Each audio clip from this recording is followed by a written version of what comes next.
Good evening, everybody. Currently, this is March 25th, a Saturday evening.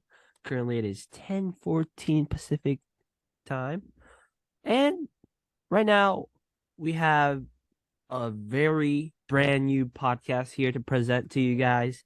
My name is Leo, and my fellow partner here, introduce yourself.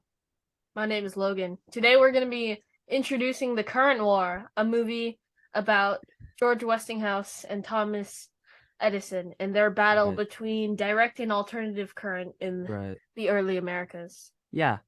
I mean, this is our physics project, but we also found it really interesting and we wanted to expand it more. We want to talk about it more. This is our first episode. All right, let's get right into it. So, the current war. Logan and I watched this during class over the weekend. It was a fun process, I would say. Mm-hmm. Um, the movie basically talks about Logan, if you want to say Thomas Yeah, why don't we Edison. just start off with a summary? So, Right. the movie enters on Thomas Edison Uh-huh. and his demonstration of the light bulb. He shows a crowd of many people a series of light bulbs that are powered by direct current, a current that comes from a power source straight to your light bulb. Mm-hmm. Right. And this is basically the start of the episode. It shows how Thomas Edison is basically the first to discover the light bulb and actually implement it in a way that powers many things. And while this may not be true, that's simply how the movie started. Do you want to? Why don't you cover George Westinghouse's alternative current? Well, when you said direct current, the movie later on, let's just spoil a little bit. Basically, Westinghouse was basically invited Edison to dinner, but Thomas Edison simply just ignored him completely. Right. Yes. There was a scene in the movie where basically Edison was on the train and Westinghouse and his wife was standing right there at the train station stop. And Edison looked out the window, savage Edison. He just ran past it. He didn't even look back. Well, anyway, back to our topic here. Logan said Edison had direct current, which electricity flows in one direction. Well, Westinghouse, he developed another method of actually importing electricity in the light bulb, which is called alternating currents. Basically, the electricity goes in both directions. And basically, an argument that Thomas Edison was making that he did not like alternating current is because he thought it was way too dangerous. Right, Logan? That's right. Yes. This would be later demonstrated as he takes a horse, a very strong, big horse, and he very big. puts it under alternating current. And the reason alternating current is something Edison fears is because of its high voltage. And though it's covered many times, alternating current is cheaper. It ends up being very, very high voltage. And there's a constant argument of what if a little girl touched an electricity pole and instantly was dead? And this is further demonstrated when Edison takes a horse, puts it under alternating current, and the horse instantly dies. Right. So basically, there were two sides. Right. Edison and Westinghouse.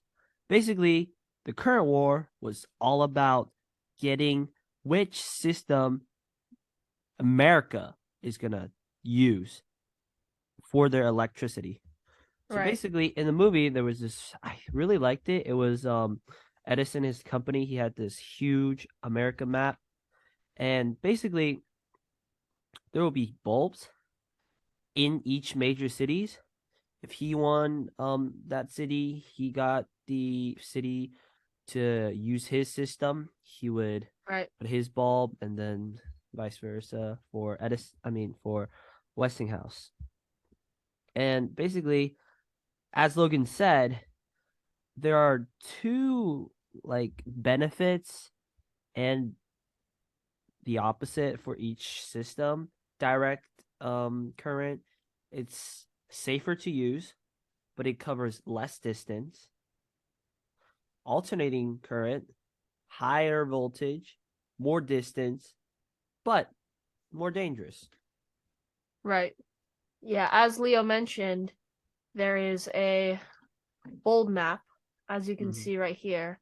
I've just simply Googled it. It's on this right side here. And why don't we just take this time to digest this image? Because Sure. one figure you'll see here is Nikola Tesla. We will discuss him further because I honestly believe in the current war, the largest factor is not Westinghouse right here or Edison or his secretary, but rather Tesla.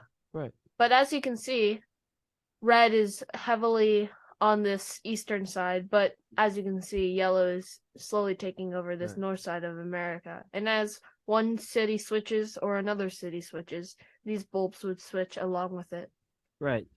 And speaking about Tesla, interestingly enough, Tesla started working for Edison.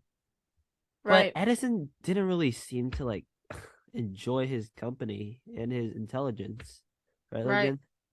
That's right. Yes. He actually would constantly in the movie just Look crap down on on him. Tesla. Yeah. He would always, like, every time Tesla entered with his new idea, something he wanted to invest his time in, Edison would say something along the lines of, just do what you're paid to do because you're not important here.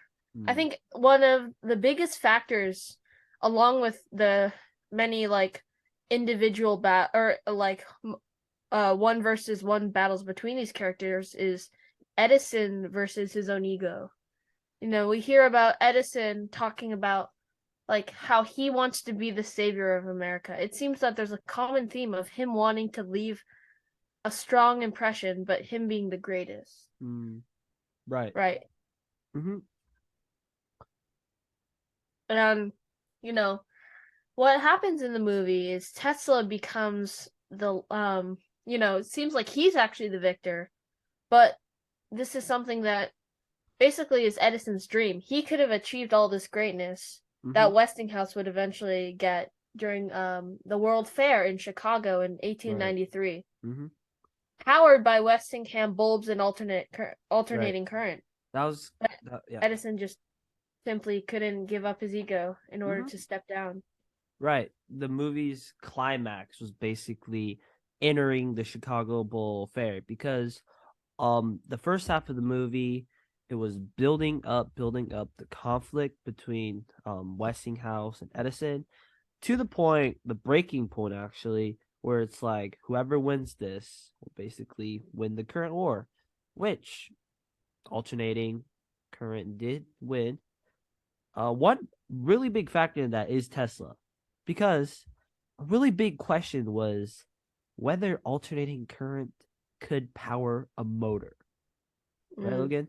There was a scene where basically Westinghouse initial engineer actually died from the electric accident that happened because he was trying to develop alternating current to power a motor, but it ended up in a tragedy. That's right. And this is something very brief, and we will leave this, but this is just to point out how it's actually Tesla in this World Fair, though this is actually Westinghouse. As you can see, the bulbs here are all yellow, which is a common theme that shows Westinghouse, but also is just generally a bulb, right, that we see today. Tesla is actually the one to showcase this bulb during this 1893 World Fair. Leo, correct me if I'm wrong, which I might be, but I believe this also demonstrates, as you said, Tesla's motor, or maybe simply a prototype. I can't confirm that. Sure. No, I think it's more so just an electrical demonstration. Yeah. So do not take my word for that. But yes, Tesla's entire idea throughout this motor, sorry, not through this motor, through this movie, is an electrical motor. And like we said briefly, Edison, he approached Edison with this idea, and something additional that is a very common theme with like Edison and his ego is Tesla and his imagination. Why don't you cover that, Leo? Tesla's education. No, his imagination. Ah, right. Tesla has really, really fascinating imagination. During one of the fairs, he basically presented the electric motor, his idea of it, and when someone asked him, "Have you successfully built one?" he simply replied, "It's all in my head." He has such a complex mind. There was also this one scene where he and Westinghouse was playing pool. This was probably the favorite part of my scene of the movie. Um, Tesla was basically saying Westinghouse and Edison was on either side of the electric field, but they never thought about what's in between the wires. Tesla basically said, "Do you even need them?" Which I thought was a really good foreshadowing because he did lay really strong foundation for the discovery of Bluetooth. That's right. Yes, let's cover that actually. Sure. So, with Tesla, I think what's great for, as you said, with wires and the all this talk about Bluetooth at the end of the movie, there's this cliffhanger about wires and if we really need them, etc., etc. And I just want to pull up this image. Imagine just living in a world where like this is Manhattan, like it's just a jungle of wires. And not only would this be like a extreme hazard, it also just be like horrific to look at and also live in. Like there's so many power lines, this would cost a lot. There'd be a lot of dangers and hazards, as I said, like fires or electricity, like voltage levels through the roof. Right.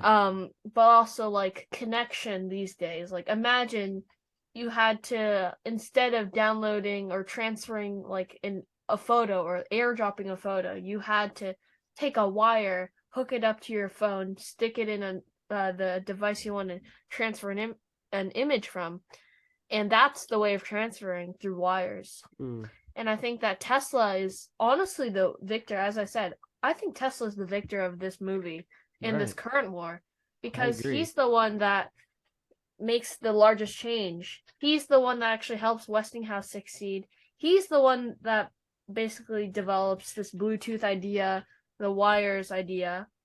And I think that his impact through this current war is the strongest. And I think that he's the one that should be like the largest character in this movie because he serves as a side character and then he develops into this larger main character. And I think that is something that also is very important is him and Thomas Edison's secretary. They both serve as side characters, making brief remarks and always shut down by their larger version or their, I guess you could say, their master or their teacher. Employer. But then eventually they become like this they become the master and they develop these super extreme inventions and also understandings of electricity, and they are the ones to revolutionize this field. Right. Connecting to what Logan said just a bit earlier, it really created a really lasting effect on today's society. As he said, if it wasn't Bluetooth, you'd have to connect a wire between the two devices if you wanted to airdrop or send a message. So if it wasn't this current war, if Thomas Edison had use direct current for every single electricity that we use today. In the movie, quote Tesla, if he succeed, we would literally be set back thousands of years. Right. Because think about it, you're gonna need like millions of motors to power electricity. Right. Yeah, that part, or the imagination of Thomas Edison, I think is flawed because, like I said, his ego. He was so involved, Uh-huh. and he wanted to be super involved, and but sorry, and he also wanted to be the victor, like I Uh-huh. said. So he refuses to switch to alternative current. He refuses, even though Tesla, when he's working under Edison, talks about all these great inventions that can happen under current or alternative current. He wants to be the victor. He wants to be the one that succeeds with his invention, direct current. He wants to win with his method. Right. And I think that that's the largest thing that Edison struggles with in order to lose this war is his ego. It And I'd was like to thank you guys for listening to episode 1. wait, hold on. And One last point. It's kind of a mockery also. right, Because Edison, sorry, basically said he would not invent a single machine that would kill a single human being. But guess what? The electric chair. He was the one that suggested it to ruin Westinghouse's name. He was yeah. the one who gave advice to the state about how much voltage you would need to kill a human being. Yeah, thank you for listening to episode